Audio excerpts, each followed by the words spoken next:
Hi there, everybody. Welcome. I'm just going to wait a moment so everybody can join as it takes a moment or two.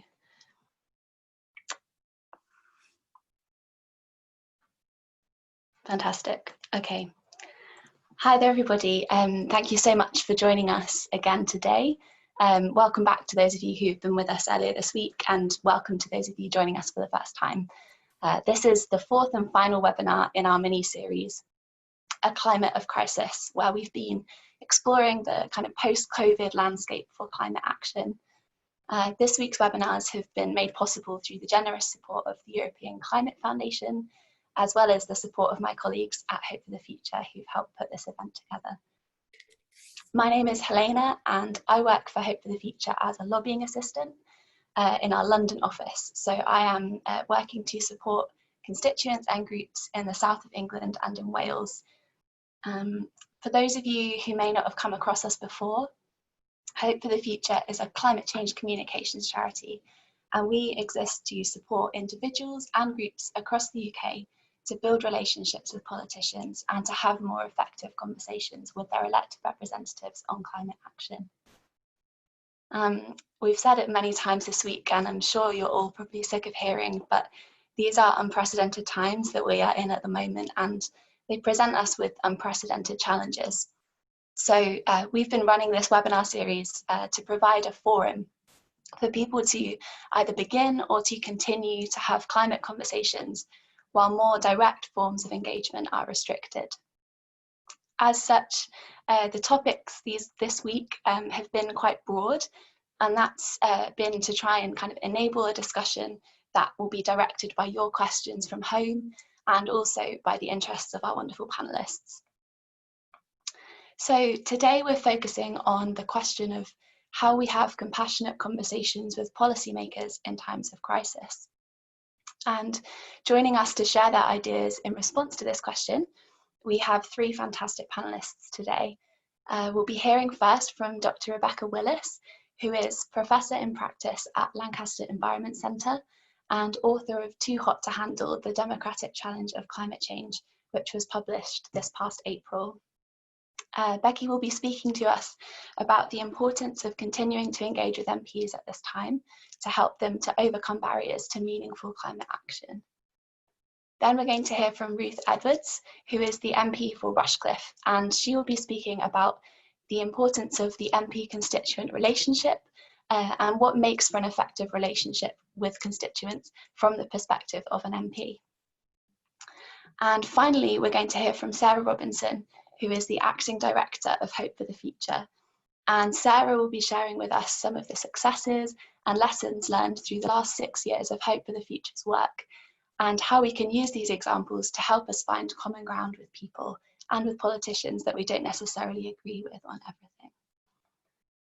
So in addition to our panelists, I'm also joined today by my colleagues, two of my colleagues. So Logan, who leads our research team, and we'll be monitoring your questions and putting them to our panelists later on in the webinar.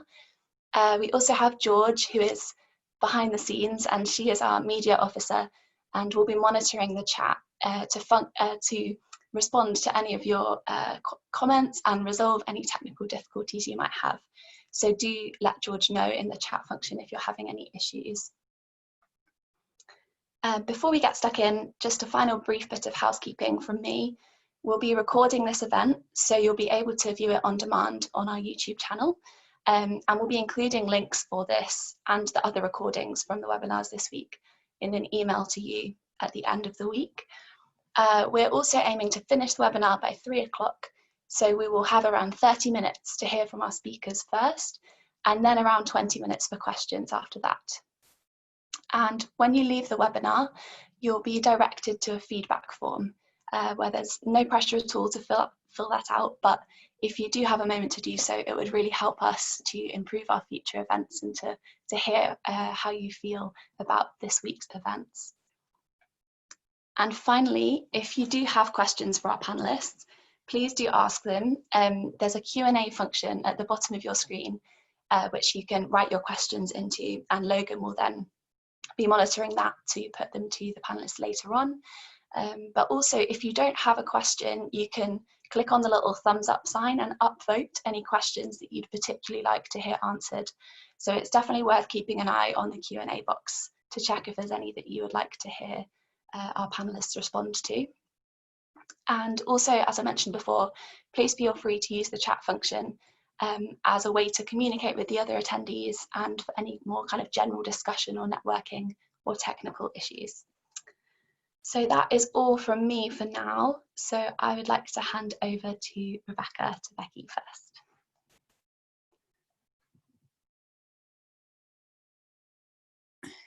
There you go, I'm now not muted.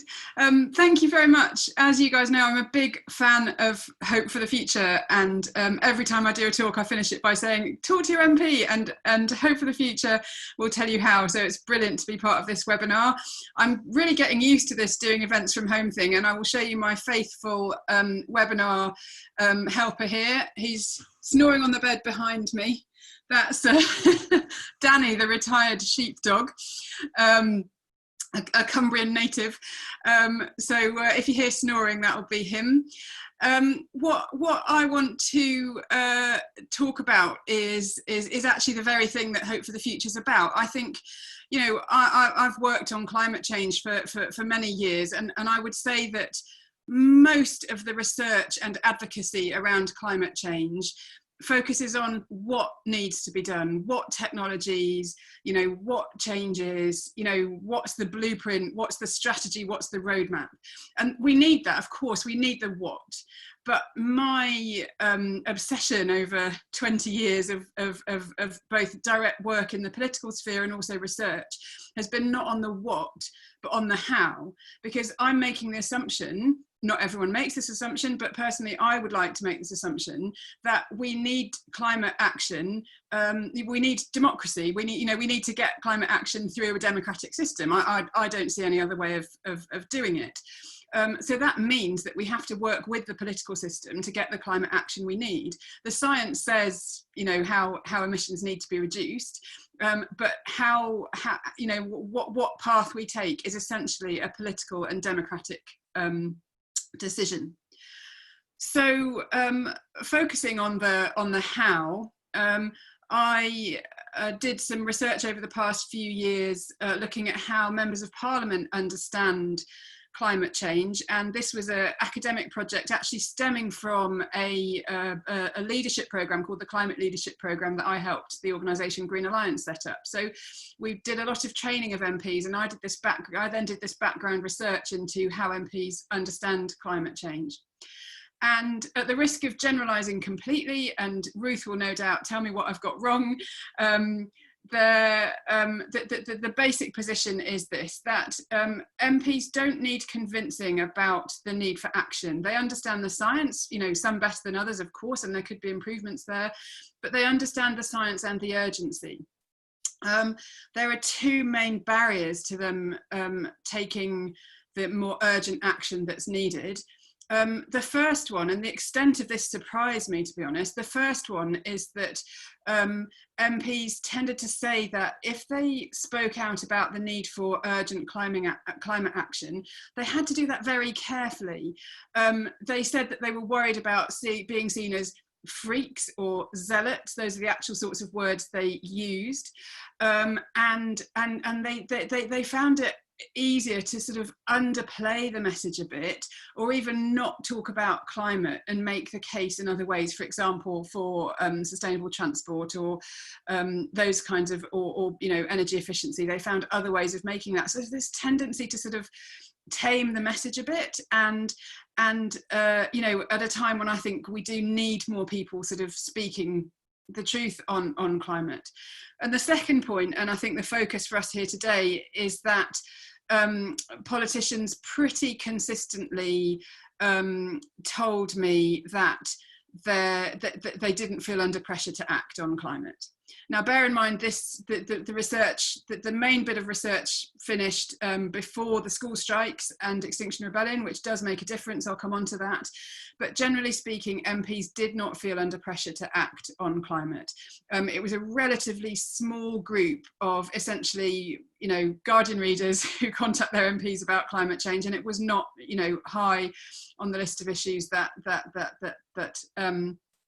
they get talked to about. And I compared MPs' perceptions with the public opinion data, and I think that MPs have actually been underestimating levels of support for climate action. Now, I think that's changed over the past couple of years. I think that the school strikes particularly have made a difference because MPs have heard directly from the schools in their constituency. But I still think that MPs' perceptions are probably a little bit, and media perceptions for that matter, are probably a little bit out of kilter with where the public are on this. So what does this mean for the way that we should do politics and the way that you could talk to MPs? I mean, I think actually you've summed it up in your description of this webinar. You talk about compassion and you talk about conversation. And to my mind, they are very different things from campaigning and from decreeing what needs to be done. And so at the system level, I think really it's not the magic key, but a really important part of the response to climate has to be better public deliberation. And that's why I've been absolutely delighted to be involved in the UK Climate Assembly, which was commissioned by Parliament, which takes 110 citizens and talks to them, gives them information about climate, but then most importantly, lets them deliberate and lets them come forward with recommendations for Parliament about how we take this forward. I can't tell you about those outcomes, but I can say that any process like that I've seen and researched at local level and in other countries shows that these kinds of processes do come out with a strong mandate for action on climate change, but some things which would really surprise the climate policy wonks in terms of what is really important to people to get right in terms of fairness, in terms of policy design and so on. So incredibly useful intelligence. That's at a system level. I'll end by saying what that means for us as individuals and our engagement with politicians. And I would say this holds true as much, I think, for local as for national politicians, members of Parliament. I think, and this is why I recommend your resources. I think the most important thing is for people to make their views known on climate. But to do that in a way, in a personal way, campaigns and definitely pre-formulated campaign responses have their place. But if you talk to a politician about how it looks to you as a scout leader, as a parent, as a university student, as someone, as a person with their own concerns, then that's immensely more powerful. The second thing I would say is that it absolutely has to be a conversation and not a monologue. And coming out of the climate NGO community, I've lost track of the number of meetings with ministers I sat in where the NGOs queued up to give the minister their wisdom on things, and it actually makes it easier to ignore, because you can literally kind of sit back and listen and say thank you, your comments have been noticed. And been noted. And I think the absolute key is to start with a genuine curiosity. You understand that, going back to the beginning of my talk, you understand the urgency of the climate crisis. I'd really like to know from you what you've managed to speak out about, what you've achieved in this area, and when it's difficult, why that's been difficult, and how I can help you make it easier for you to take the action that we know is needed, that the science tells us is needed. And that is a very, very different framing to the conversation than has traditionally happened on climate. But I think it's absolutely crucial. And at the heart, that's about it's about compassion and understanding where people are coming from. And I think that is, if anything, more true now with COVID and the response to COVID than it's ever been, because one, to my mind, one useful, I mean, I don't think there are any plus sides to a pandemic, but one interesting thing for me is that people have been having much more human conversations. There's been much more talk, both about grief and also about well-being, and we've got away from a very sort of technocratic debate about it's well-being, not livelihoods, if you like. And I think that's helpful, and I think that's what we need in climate as well, and we don't see as much of it in climate. And the other thing is just that, we're in such a state of flux now, especially in terms of our social and economic recovery from coronavirus. And it's a genuine moment of jeopardy, because it could go either way. We could, given that government will be involved in our lives and our economy more than it's ever been, we could use that to give the push we need towards the low carbon transition, or we could try and sort of scrabble our way back to a world which was looking pretty shaky, frankly, before the pandemic.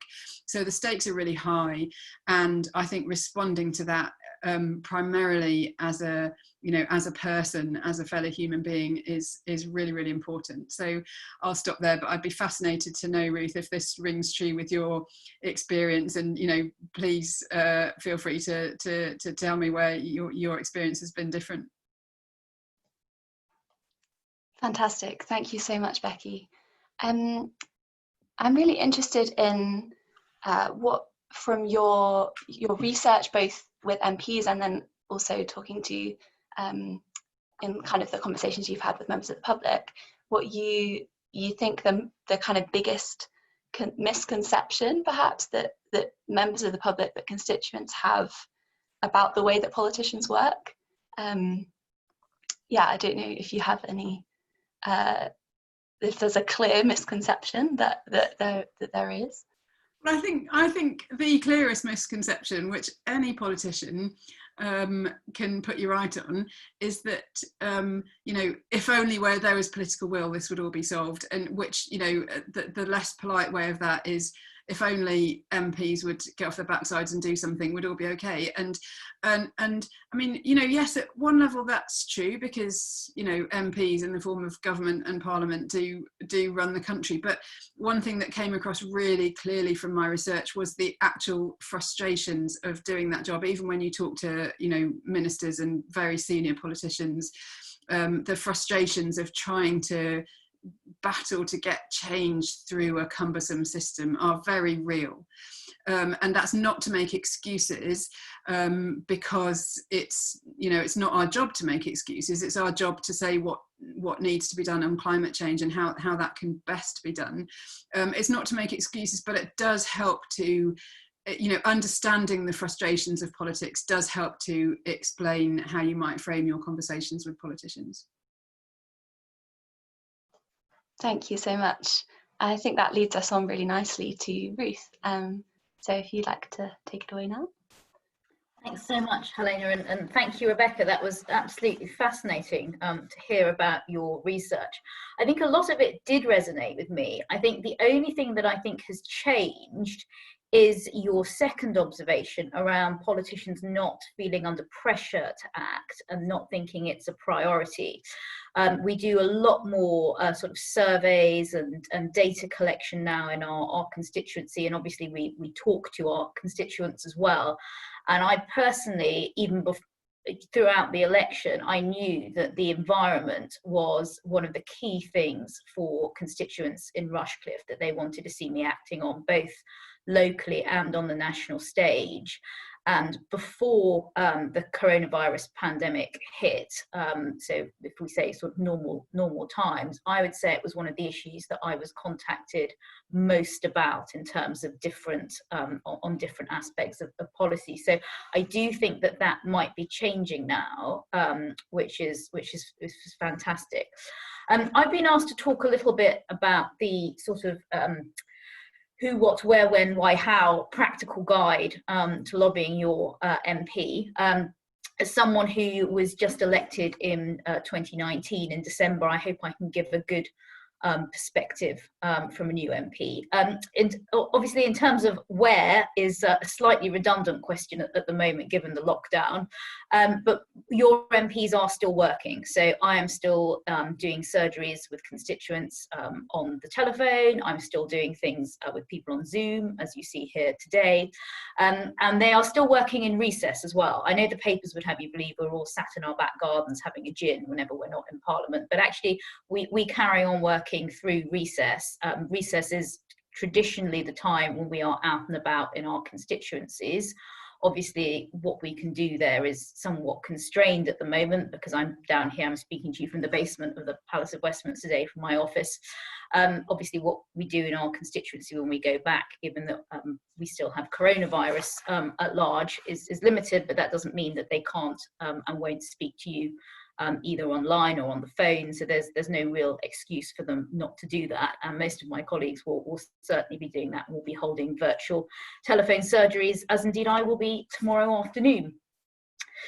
In terms of when, most of the time it's fine. Of course, the title of this event is about communicating with your MPs in crisis.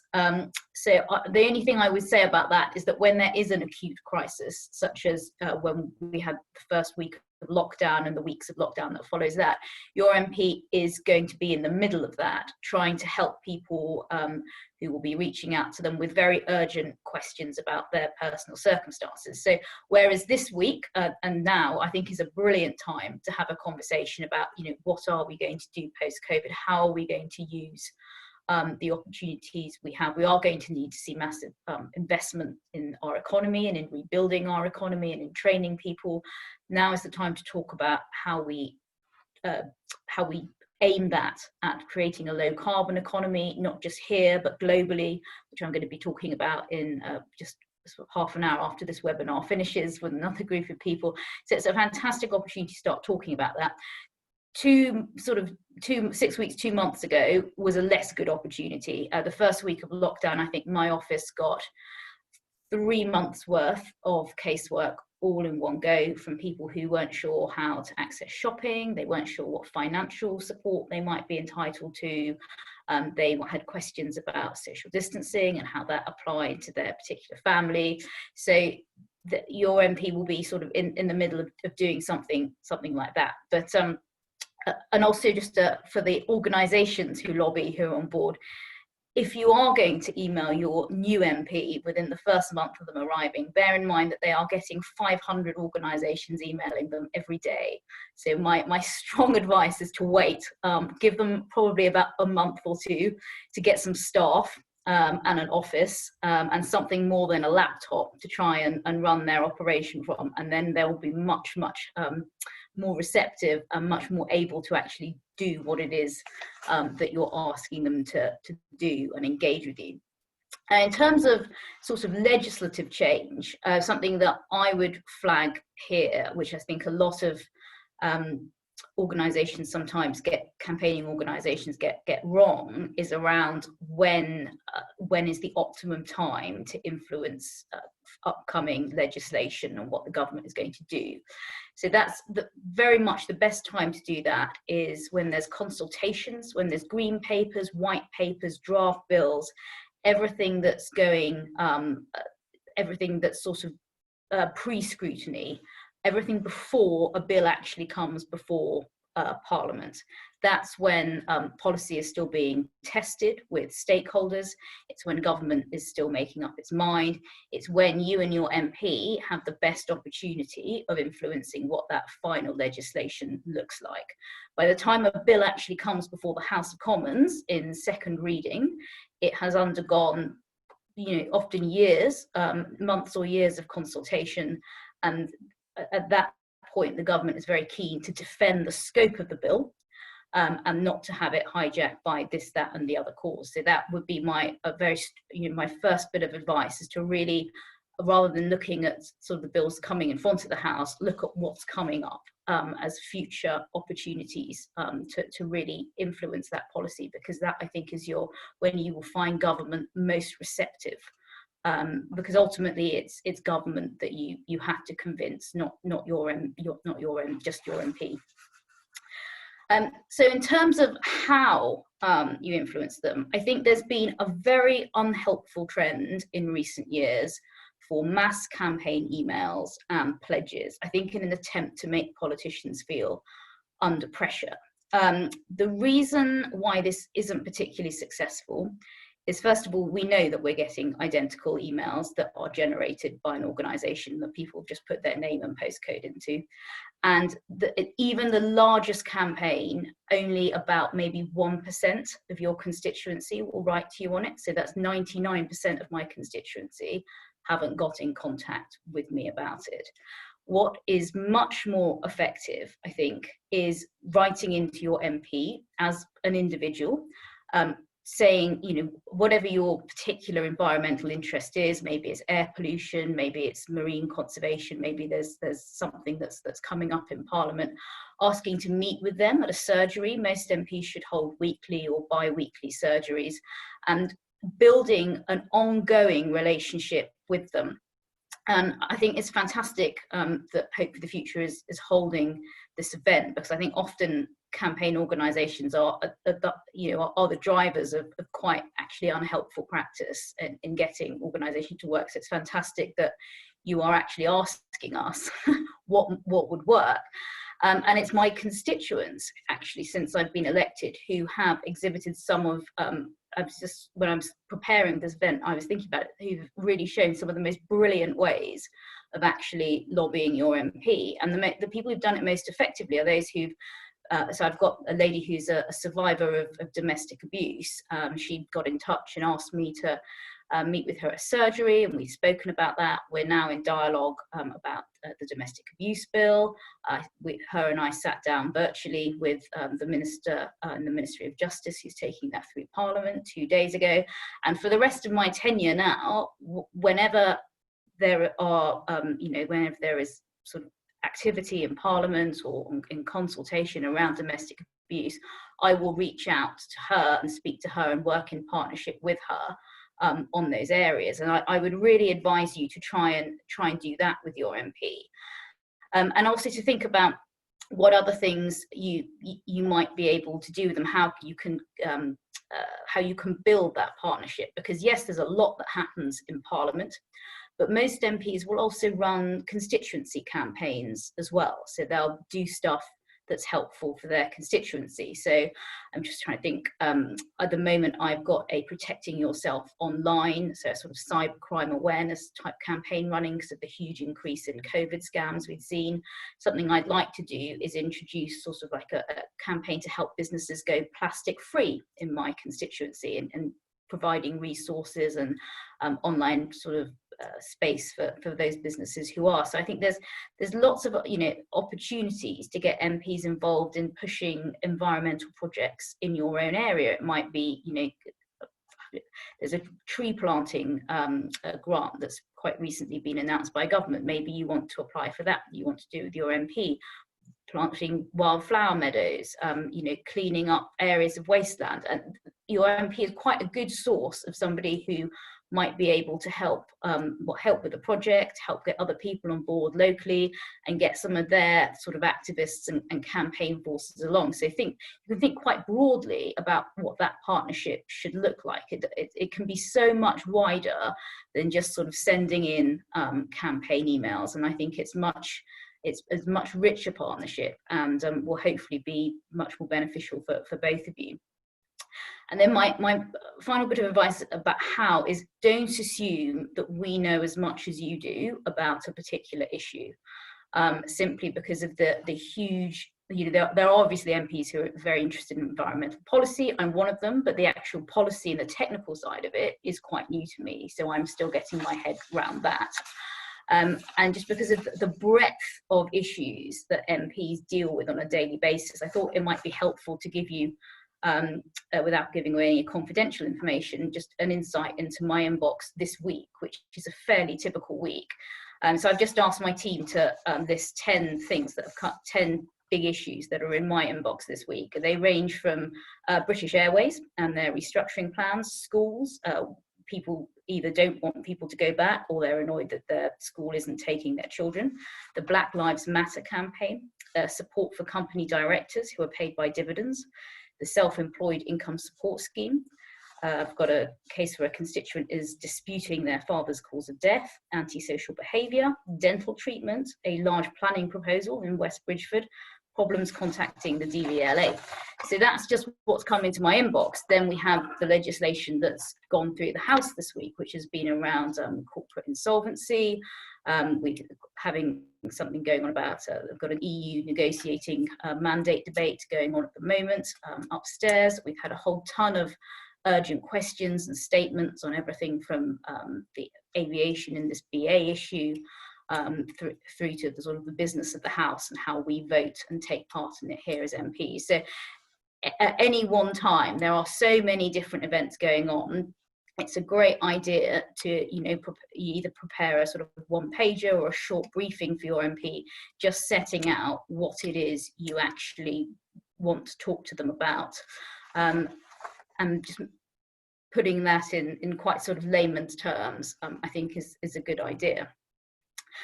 Thirdly, why? If you want them to do something, be clear about what it is you're asking them to do. But often people will sort of come to you and say, oh yeah, I'd quite like to, make this sort of change. I think we should have, this development that's happening. I'd like it to be more environmental. And then your MP is sitting there thinking, okay, right, what's my role going to be in this, and what is it that you want me to do? So if you have a clear ask, think about, in your head, what would their ideal participation look like? And then the other thing to think about is whether that's actually within their remit as an MP. We get all sorts of sort of requests and problems coming into our inbox. And not all of it is within my remit. I think the most original one I've seen this week actually came to a colleague, where a gentleman was writing in to complain about his neighbour's aggressive bees. Now, fortunately, because my husband is a beekeeper and we have an aggressive hive at the moment, I actually knew the answer to that one, which is that he needs to buy a new queen because they set the mood of the hive. But there are all sorts of areas that you might, particularly in the environment, in terms of recycling, in terms of planning, which actually aren't within my remit as an MP. They're within the remit of your local councillors. Now, that doesn't mean that I won't write to your councillors to share your views with them, but I would recommend that you meet with those elected representatives, your councillors, in the first instance, or ask your MP to accompany you to meet them, because your MP would be nervous about just trampling on what is basically the job of your local councillors, in the same way that I would be surprised if I turned up to vote in the lobby and found one of my county councillors there to vote for me. MPs have to be quite sensitive about when they're, speaking and writing about things that are really the remit of other elected representatives. So it's just worth thinking about what it is you're asking your MP to do, and if your MP is the most appropriate person, you might get a faster result from going straight to the councillors in question. And then just a couple of things I think to bear in mind before I finish. When it comes to moving the conversation forward, my advice is to go for gaps in party policy. So certainly as a government MP, I try and write about things that I think that we should be doing that we're not doing yet.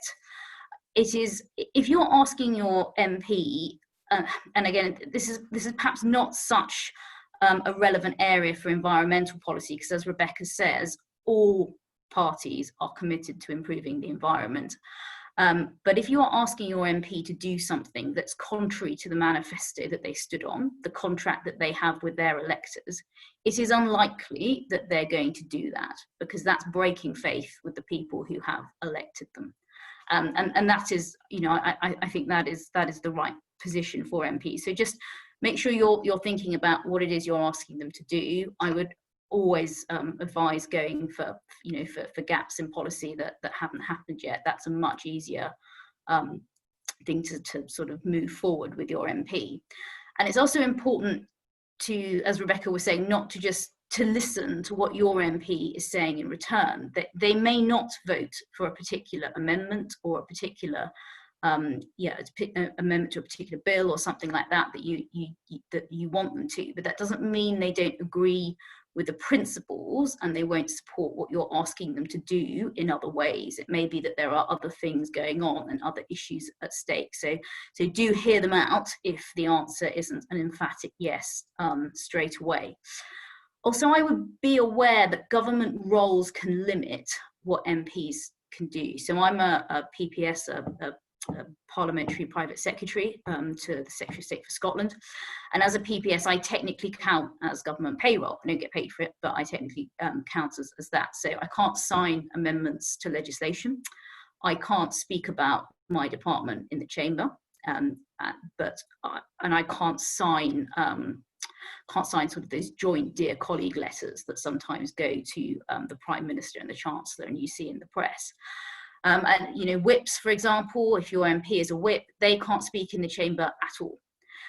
So they might not be able to speak in the debate you want them to speak in, but that doesn't mean that they won't then go and lobby the minister behind the scenes or write to the minister just as that on a sort of one-to-one basis rather than signing that big joint letter.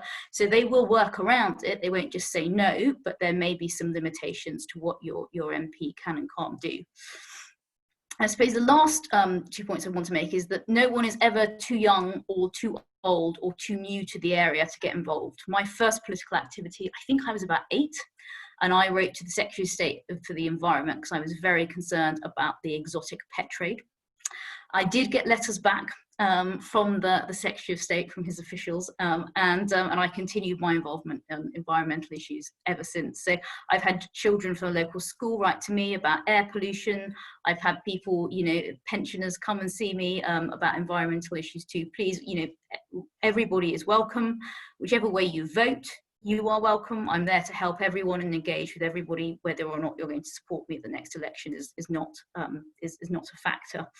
And then the final thing I just say is think about taking the next step and actually getting involved yourself. This conversation is obviously about influencing MPs and politicians, but what we really need is MPs and politicians at all levels who are committed to improving our environment and reducing our impact on the climate. Of course, not everybody wants to stand for Parliament, but there are a huge number of positions and things you could get involved in, even at a local level, either alongside your job, or, you know, if you're retired and for part of your time. There's parish councils, district councils, county councils, all of whom, as I've said, have quite, you know, significant areas that are of interest to people who want to improve our relationship with the environment. So do think about doing that yourself as well. I always encourage everyone to get involved. We need more people committed to a better environment. So thank you. Thank you so much, Ruth. That was really, really interesting to hear from your perspective as an MP. A quick question for you.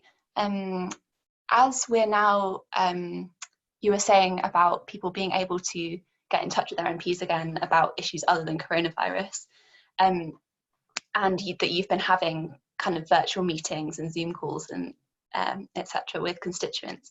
Do you have any advice for people who are going to be having those kind of meetings, not in person, but through Zoom or over the phone, as to if they're different, if there's anything to bear in mind with how those are different to in-person meetings?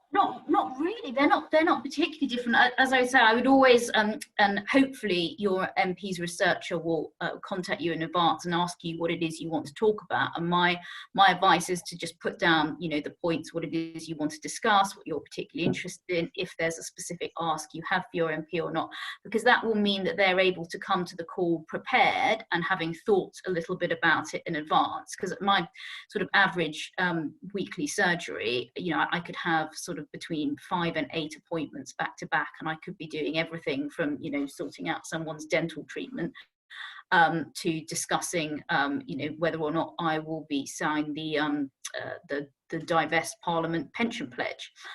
So it's good if they know in advance what's coming, then they can think about it and you can have a more productive conversation.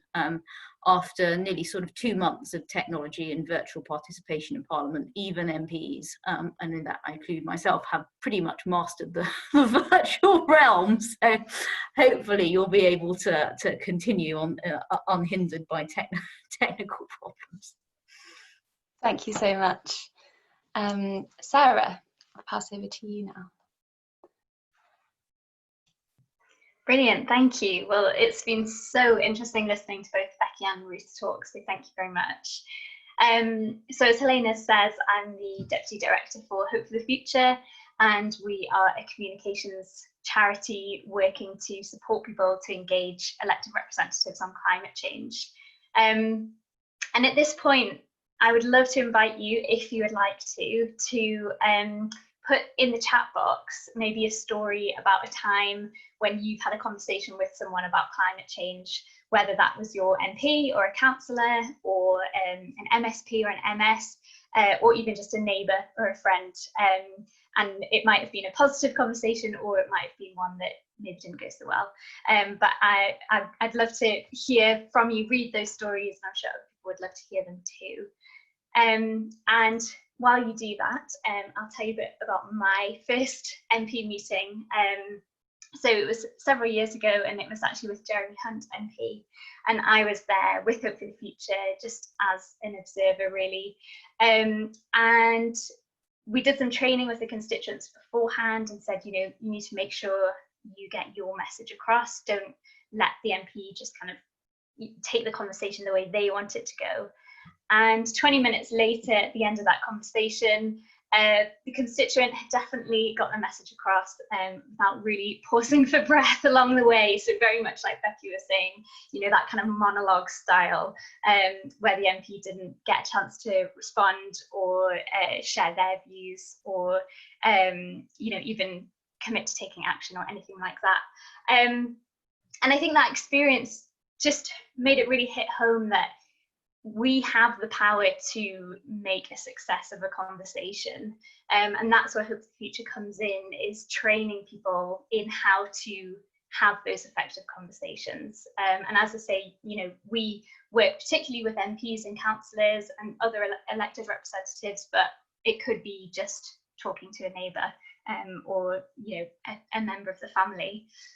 I would say though that it is actually probably easier when meeting with a politician, because it's usually a meeting, you have a time frame, and you can very much plan and prepare for that conversation, where you wouldn't necessarily be able to do that otherwise.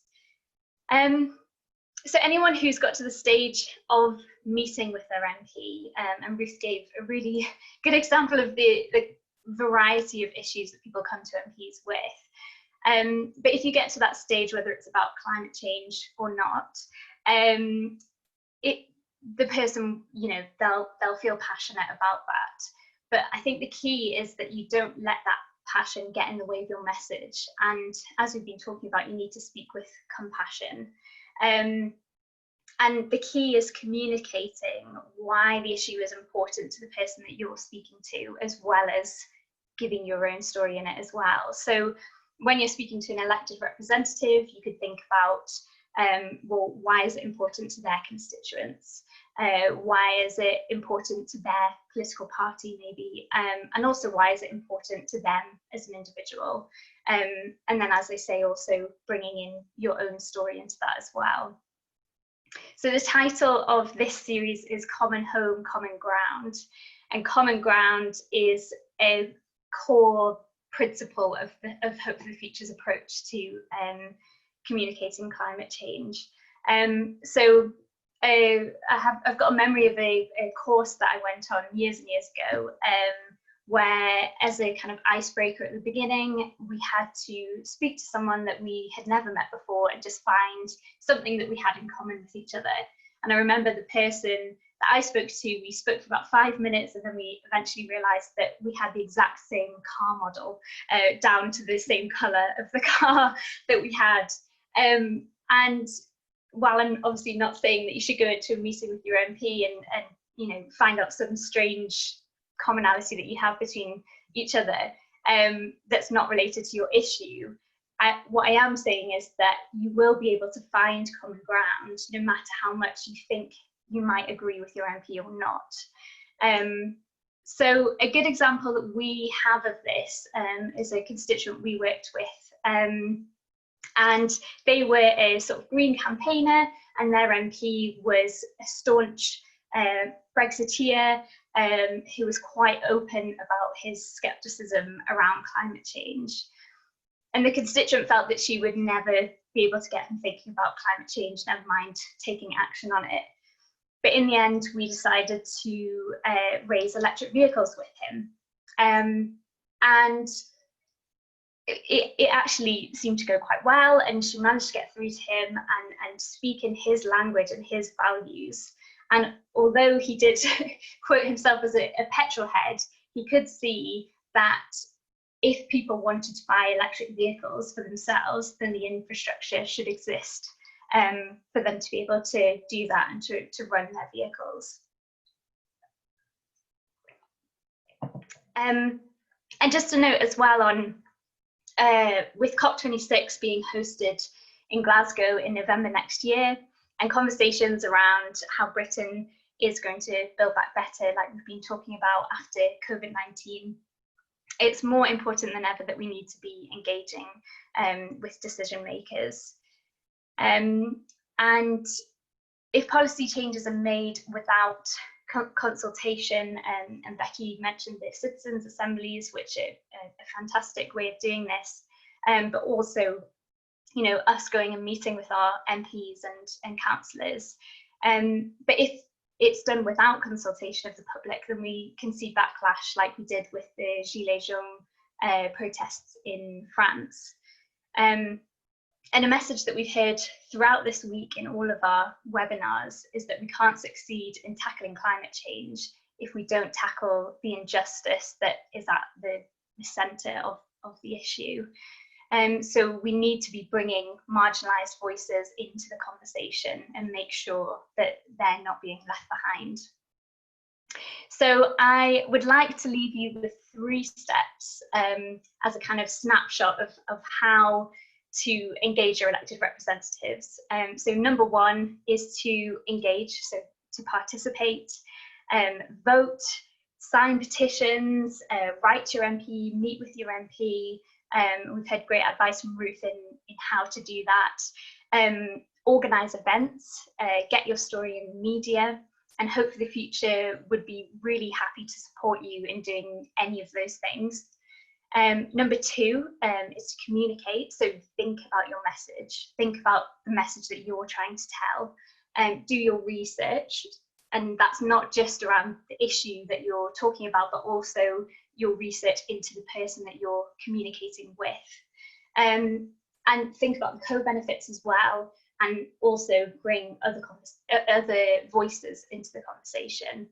And finally, number 3, follow up. So just keep going and follow up on your actions. If you've agreed to actions at your meeting, make sure you check that they've been done. And ultimately, and this was very much Ruth's message, at least what I was hearing, is that Hope for the Future's approach is all about building relationships. So it's not about that one-off signing a petition and that's you done, you've engaged. It's about following up on that. Ruth also mentioned the campaign letters, and you know, we've heard stories from MPs where they still say, "Dear, insert MP's name here," and then they've just got the kind of stop letter. Try to personalise your message in your campaign, and build that relationship with your MP, because we believe that when communities, and I mean whole communities, come together with decision makers, that's when we'll see the change that we need to see around climate change.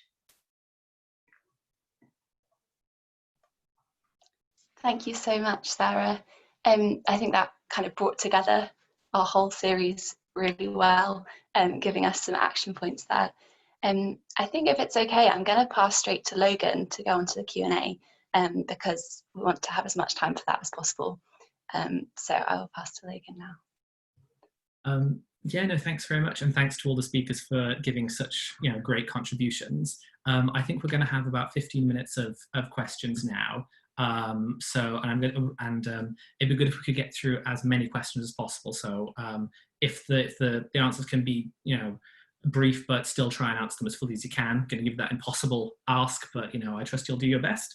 So I think if it's okay, I'm going to start with a question to Becky from Rory, and he was asking about the devolved administrations and essentially seeing as you've done it, there's been a lot of talk about MPs, and you mentioned in your contribution about how you think perceptions amongst MPs of the public have changed, of public urgency to act on climate change has changed over the years.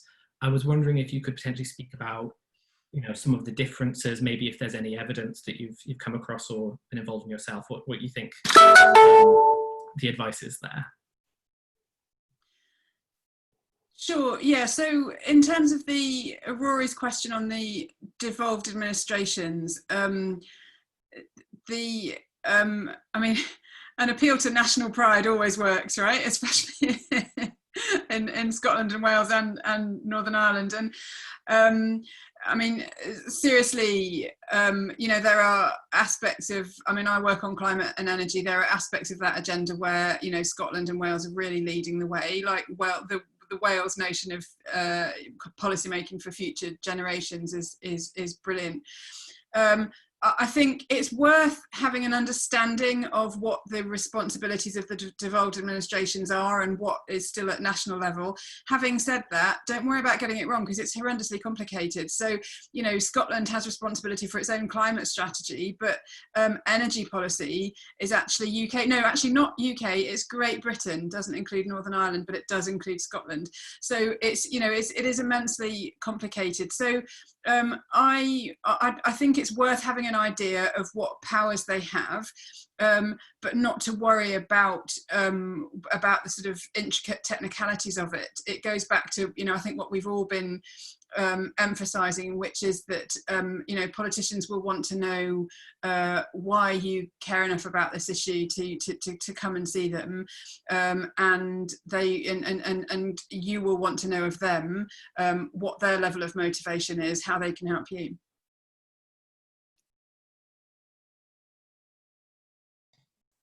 You're muted.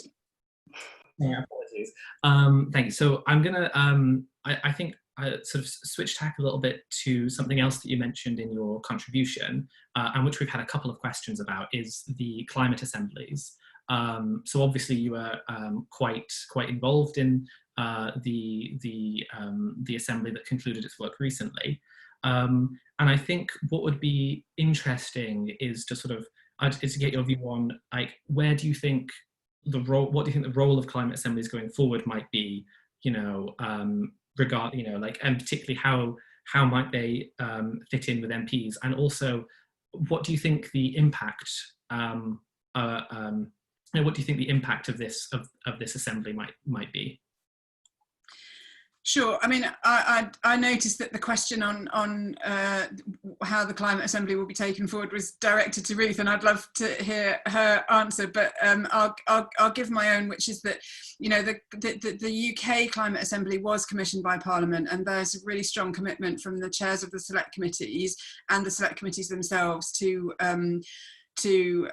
take the findings on board. Of course, in our system, especially with a majority as big as the current government's, it is the government, not MPs and not select committees, who make legislation. We're very much hoping that we can open that dialogue with government about citizens' recommendations. But what I would say for this audience is that the citizens' recommendations will be published and can be used by anyone.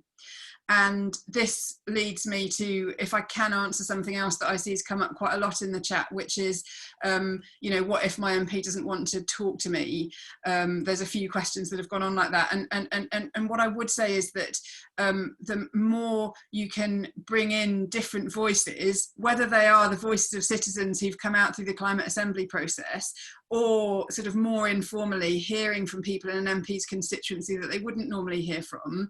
On climate particularly, particularly, the least likely person speaking out on climate change is the most effective to put in front of an MP. So hearing the views in the Climate Assembly of people who don't even vote, who would never have signed a Greenpeace or Friends of the Earth petition, that is absolute gold dust. And that's the kind of social intelligence that politicians really need to make good decisions and actually to be successful politicians. So it's about getting that really broad swathe of interests in. That's both a tactic that works in terms of local campaigning, and also a way of doing good policy. No, that's a really excellent answer, and I think you got ahead of me there as well by pointing out that this is a good question for Ruth too. So I'm gonna pose a version of that question to Ruth, which is, so particularly the one from Mark, and he's basically curious to know what your view is. To what extent have MPs been following the Climate Assembly? So over to you, Ruth. Thank you. So I think, in terms of my opinion on sort of the utility and the role of climate assemblies, I mean, I think, why not? The government carries out all sorts of consultations with the public anyway. Why not have a climate assembly? Like Rebecca said, it's a great way of getting people who aren't normally involved, perhaps in politics, involved with the issue and sharing their views. And I think that's fantastic. In terms of how far closely they've been followed in the last couple of months, I think the issue with that has been coronavirus. I've seen someone in the chat saying that they approached their MP, I think it was George Freeman, for a meeting just before the coronavirus outbreak. And he said he'd suspended meetings as he was too busy. I cannot, it is hard to get across to people quite how much coronavirus casework crashed in on MPs from the middle towards the end of March. My entire team, not just me, were working 6-7 days a week just trying to process really urgent questions from constituents. I can't get my groceries. How am I going? I'm really worried about my father who's stuck in India. We were basically Thomas Cook for the first entire week of the lockdown. We could have had our own travel company just trying to get people back. So if you tried, in terms of the climate assemblies, I think that may have limited some people's ability to engage and follow it. It's certainly limited mine, but I'd be very interested to see the recommendations that are published as a result of it.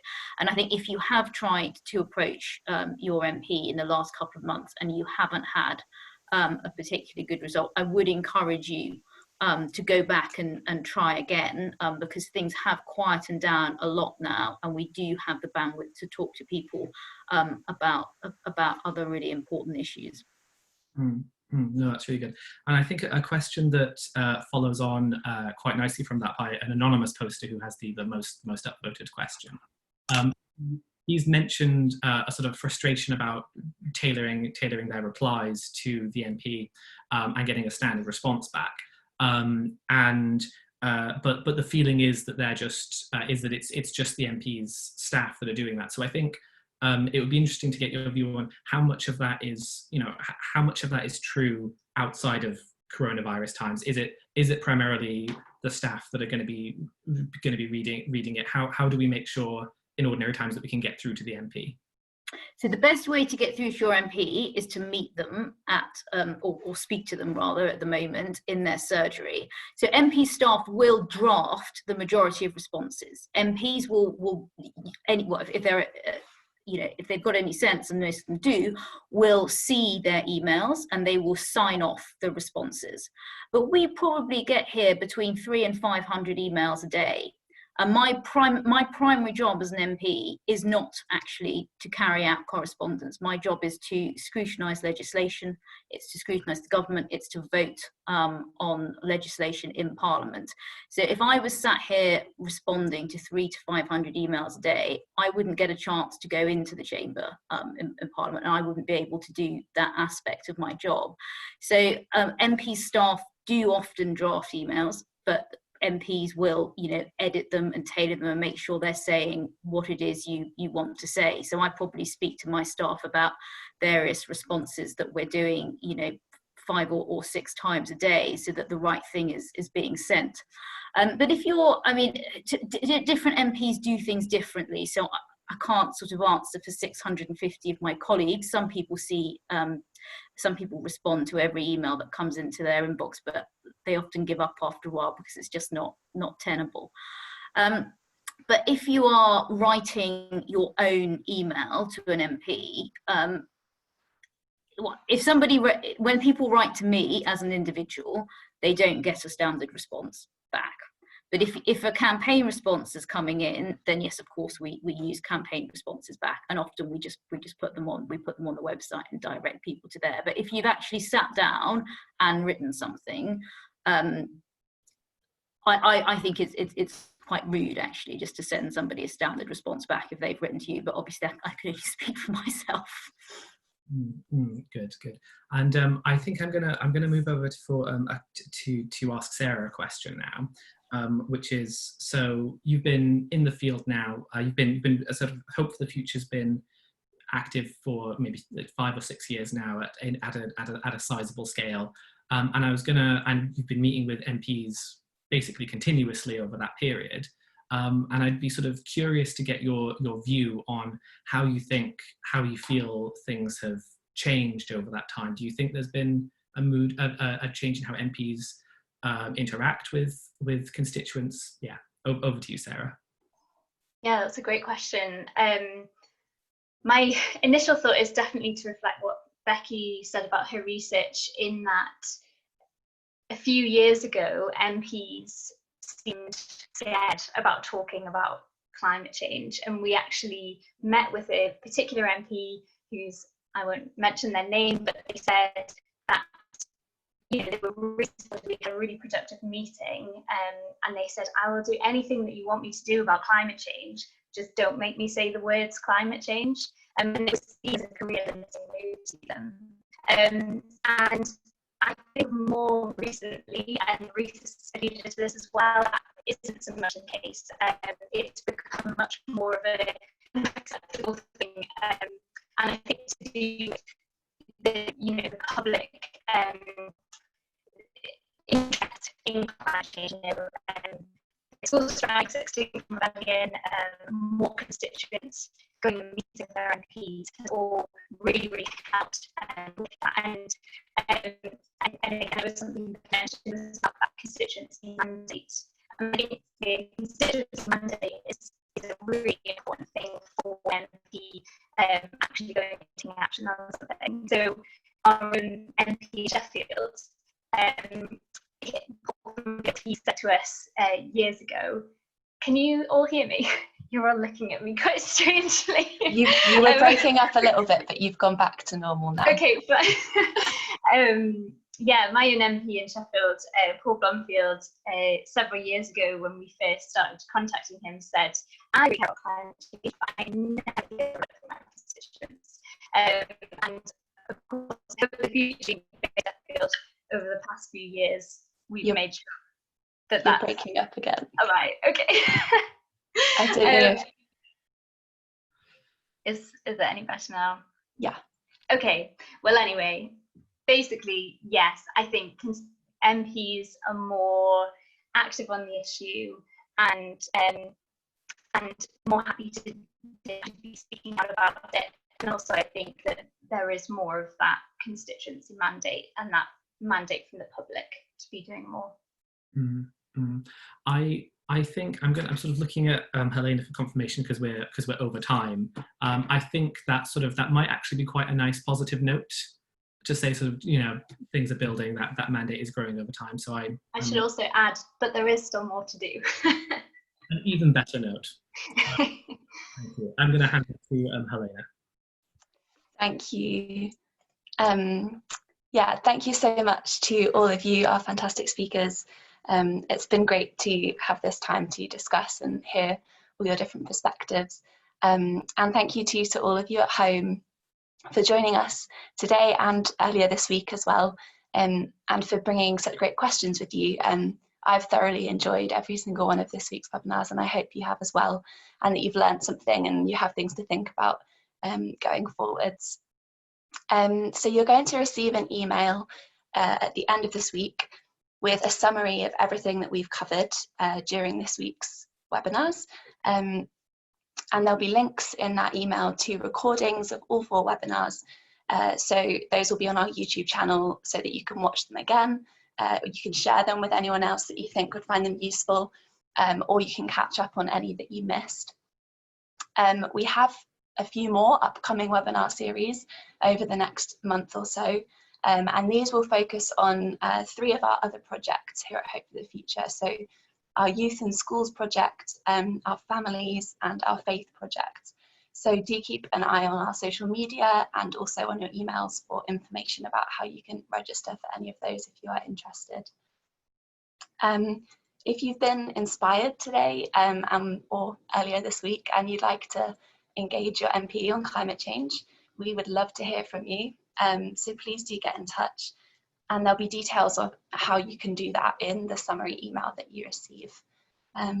Just to highlight a few resources as well, we launched our virtual lobbying guide last week, and that's a free resource that's to help you to engage with your MP in this kind of current time of social distancing and not being able to meet in person. So a link to that will also be in the email coming to you in the next day or so. And finally, please do take a moment to fill in the feedback form if you can at the end of the webinar. Feedback really helps us to make our events better, so we really appreciate anything that you might want to share with us about how you found today and this week. And so other than that, all that's really left for me to do is to thank our wonderful speakers again for sharing with us today, and also to thank all of you for taking the time to join us. Thank you very much. Take care, everybody. Thanks.